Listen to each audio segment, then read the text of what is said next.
My new Cobra axles in, and I'm going to install them. Those are the Cobra axles. Those are what the bike looks like with no axles. But first off, something interesting, my ball joints are getting a little play in them. That's not the thing though. When I went to go remove my Warthog axle, it came apart, which happens a lot with aftermarket axles, but should not happen with this axle. So these Warthogs do actually have a groove in here. And in that groove is you see it right there? See the groove? There's supposed to be a retaining ring that keeps that from happening. Well, the retaining ring popped out. And I've seen this happen before when you run too much angle. Not sure if that's why it happened here, but it's very annoying. This is something you do not expect from a fairly premium axle. I can't measure the full length of the axle. I want to do a comparison between the stock, the Warthog, and the Cobra for you. So I'm to fix this axle in order to do that. But yeah, not very happy with these Warthog front axles. The left one popped out of the diff, and they really don't run as much angle as I'd like them to. Axle comparison, this is the Warthog axle, and this is the Cobra axle. So at full compression, you can see that the Cobra axle is way longer. It's 3/4 of an inch longer. I already measured it. So pretty big difference. Also, quick observation, the Warthog boots are a lot more like the Honda Lifetime boots, and they use the lot nicer, wider Honda clamps. These Cobra boots, for being a $50, $60 more expensive axle, have those really cheapy boot bands on them, and the boots are pretty soft. I mean, I don't feel like that's going to be a super stick-stopping boot. This inner boot's thick, but still soft, but I really don't like this outer boot at all. I definitely prefer the Warthog's boots. I have a feeling they're going to fix my axle popping out issue because of the fact that, I don't know, the axles are actually the right length. These axles were 5/8 of an inch shorter than the stock axles. These axles are a little longer than stock, so definitely won't have a popping out issue. As for angle, so we're going to do fully compressed angle. Neither one's that great, but as you can see, this is a bigger axle shaft, right? So sometimes it means less angle, but if you pull them out to the edge of the cups, you're obviously going to get a better angle. And the Cobra is a little bit more angle in the inner joint. I was hoping it'd be more than that. Yeah, that's not great. And because it's a longer axle, it's probably going to be sitting deeper in the cup, which means my angle is probably going to be a little reduced.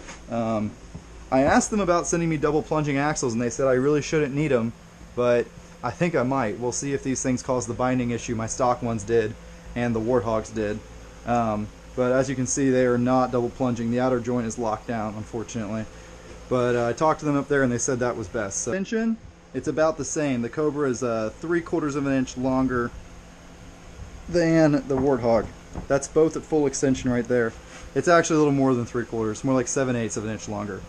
So really don't think about an issue with these popping out of the diff. I don't know why the Warthogs come so short. I made them aware of the problem, and they said, yeah, whatever, it's fine. And I'm like, no, it's not. This is a stock axle that broke from the brake line. And if you want a comparison between all three, I already have a video comparing these two for lengths. I never have broke a stock axle. Despite this one having 2 ripped boots, I ran it all day and it didn't break. Obviously it's finished now, but people say these stock axles are garbage. They're actually okay. The only problem is if you're running a lift, you got to run limiting straps. So now what the Cobras is, they send you a front right axle and they send you a front left axle. And that's because these axles are actually slightly different lengths. On a stock bike, you can put the same length axle in both one. With stock axles, that works okay. With aftermarket axles, not so much. I'm a little worried that this boot might almost rub the arm. It's very close.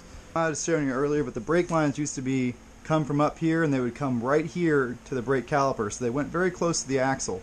I thought that looked funny when I bought the bike, but that's how Polaris does it. However, that's stupid. You want the brake line far away from the axle, because the axle is this spinny thing, and if you get the brake line caught in the spinning thing, it's bad for the brake line. It's also bad for your CV boots. So I have rerouted my brake lines to stick about straight up, and then they route up the A-arm down there. Basically, I routed them similar to how Honda does it. Honda actually has it come up to here, and then it goes that way. But I think that's going to work fine for my purposes. I could put a little loop in it, but I want to give as little bit of a chance for stuff to get grabbed on as possible, because I had to replace the brake line and flush a ton of brake fluid through it. It's all brake fluid down there. But I got the brakes working good again. Cobra axles are in, obviously. Only complaint with them is that they get really close to my arched arms. Almost touch it. Actually do barely touch it. And I don't like the boots, and I don't like the boot bands. But unlike the Warthogs, they are the right length. and they don't bind at full down travel. That's full down travel right there. I don't run any limiting straps. They're fine. I'm going to add some spring spacers, and this thing is going to be huge. But yeah, pretty happy with it. It's sitting nice, and the Cobras look bad. Really beefy, you know, heavy axle. And I like how they machine them. You see how they're machined, so they fit in the knuckle pretty well. Very minimal trimming. Even though they're a lot bigger axle than the Cobra or the Warthogs, they fit, you know, better. And I did brass brake pads, so I got these from Extreme ATV. I don't know. His Facebook page says brass brake pads on it though. That's like the real thick ones. Give me a really good deal. Very pretty. The blue paint he uses on here kind of makes this hole a little tight. One of my pads was kind of tight on the pins, but I'm sure it'll loosen up after a little riding.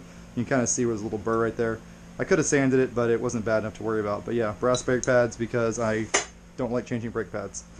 Updated belt. I don't think there's any difference really from what I've read, but I want to do a belt on it anyways, and everyone says this is the one to run. It's the newest belt Polaris is out for the high lifters. I think it came out for 2017.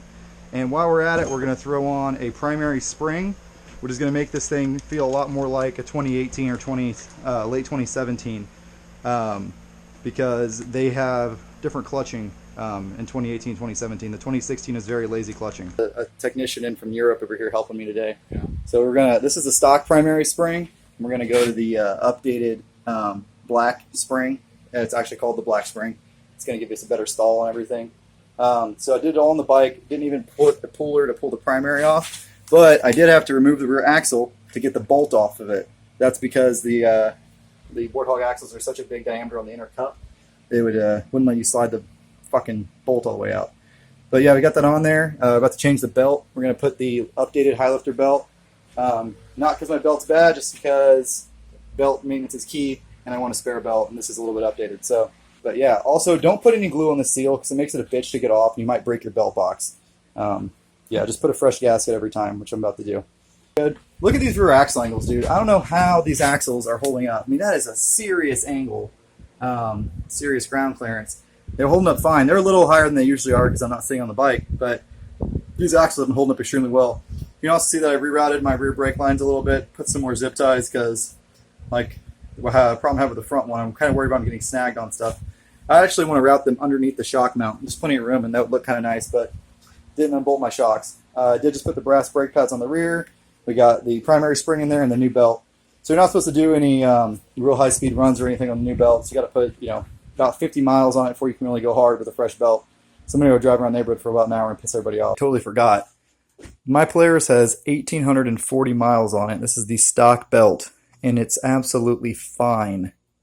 Try that on a Can-Am. That's because it's got proper low gears.